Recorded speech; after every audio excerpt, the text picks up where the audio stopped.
Maggi noodles சாப்பிட்டது தப்பாக போச்சுங்க. காலையில் இப்படி ஒரு வேலை வைக்கும்னு தெரியலன்னா நைட்டு நான் சாப்பிட்டே இருந்திருக்க மாட்டேன். காலைல எழுந்து கடகடன்னு ஃப்ரெஷ்அப் ஆகிட்டு கிச்சனுக்கு வந்து கிச்சனெல்லாம் க்ளீன் பண்ணிவிட்டு சுலைமான் டீ தான் இன்றைக்கி போட்டுட்டு இருந்தேன். ஹஸ்பண்ட் வந்து அவங்க ஃப்ரெண்டோட போய் டீ குடிச்சிட்டு வந்துட்டாங்க. ஸோ எனக்கு மட்டும்ன்றதுனால நான் கொஞ்சம் இந்த டீ தான் போட்டு குடிச்சிட்டு இருந்தேன்.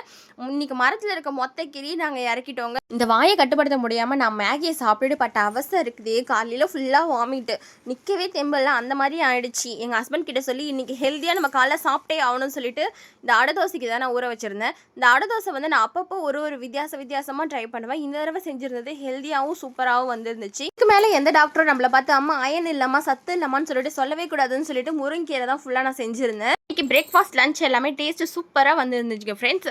நாங்கள் மரத்தில் பறித்த மாம்பழத்தை வந்து பழுக்க வச்சுருந்தோம். அதை வந்து எங்கள் ஹஸ்பண்டுக்கு நான் கட் பண்ணிக்கிட்டேன். இதோட வீடியோஸ் எல்லாமே இந்த மினி விலாகில் ஷேர் பண்ணியிருக்கேன். நீங்கள் செக் பண்ணி பாருங்கள். உங்களுக்கு மாம்பழம் பிடிக்கும்னா எல்லாம் ஹாட் கமெண்ட் பண்ணுங்கள்.